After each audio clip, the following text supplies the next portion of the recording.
Siapa yang selama 1,5 tahun ini punya anak di bawah usia 17 tahun? Apa rasanya umplek-umplekan setiap hari disuruh belajar dari rumah sementara rumahnya nggak ada tempat kecil aja untuk belajar zoom-zooman? Apa yang terjadi kalau ditambah 1,5 tahun lagi? Di sisi lain, kalangan rakyat umumnya, bagaimana rasanya mereka sahabat yang nggak ada internet, nggak ada pulsa, sementara di rumahnya ada 3 orang memerlukan komputer atau gadget atau laptop untuk kerja dan sekolah, tapi tidak memilikinya. Fakta saat ini, biaya sekolah dari rumah ternyata tidak murah. Menjalankan sekolah dari rumah ternyata nggak efektif, dapat ilmu tipis, nggak ada keterampilan lainnya termasuk laboratorium dan kehilangan skill olahraga, kesenian, dan keterampilan sosial lainnya. Bekerja dari rumah malah banyak stresnya, banyak wacana diskusi tok, tetapi tidak ada gerakan nyata. Diskusi doang, eksekusinya kecil, seminar, meeting, belajar online, ngomong doang 1-2 orang, wacana, diskusi.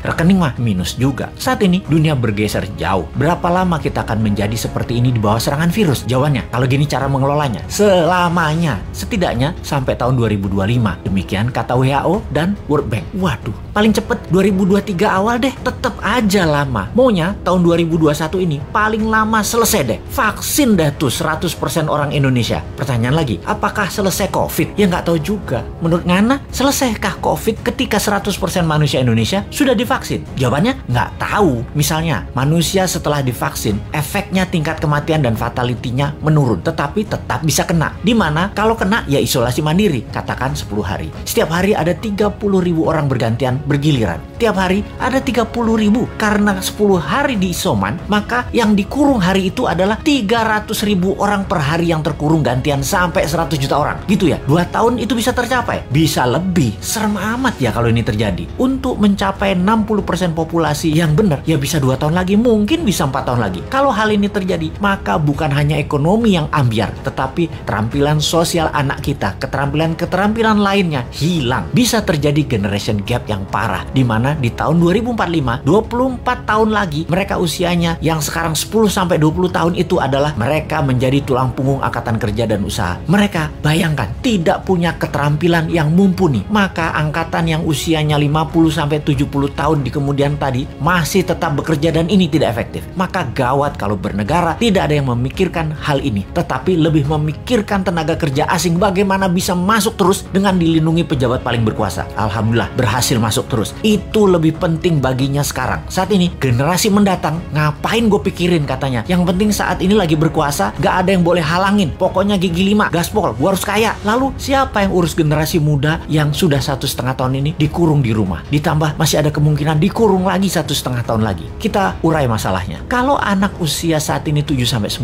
tahun, usia SD, mereka tidak mengerti banyak tentang culture, budaya lokal wisdom. Bayangin, ditambah 1,5 tahun lagi terkurung. Mereka nantinya manusia yang tidak punya budaya. Lalu, remaja usia pancaroba, baru akil balik, usia 11-15 tahun. Mereka adalah manusia lagi cari jati diri. Kematangannya berubah. Dirinya not a girl, but not yet a woman. Menjadi terhambat. Ditambah 1,5 tahun lagi kejiwaan mereka, maka man atau woman tidak paham, tidak akan matang. Sulit menjadikan boy to man. Di usia 16-23 tahun, masa SMA dan kuliah, anak ini adalah masa kreatif dan puncak-puncaknya iseng dan puncak-puncaknya main di usia ini. Kesalahan-kesalahan kecil itu penting untuk modal nanti bersosialisasi di kemudian hari. Tidak banyak mereka bisa lakukan. Mereka masuk generasi yang hilang. Kalau ditambah 1,5 tahun lagi, sekolah mereka tak berketerampilan, tak ada kesempatan di laboratorium, di studio, praktek kerja, keilmuan jalanan atau street smartnya tidak ada. Hampir tidak mungkin membuat mereka berubah from man to gentleman. Ada 40% saat ini dari populasi Indonesia yang usianya saat ini 7-23 tahun. Yang 20 tahun lagi mereka merupakan tulang punggung keluarga, bangsa, negara. Jadi apa mereka ini nantinya? Ada yang mikirin pelindung nikel, mikirin. Yang pasang baliho jualan tahun 2024 itu mikirin. Yang menjabat sekarang mikirin. Kalau bosman, ada tuh bala muda walau kecil, kita berjuang.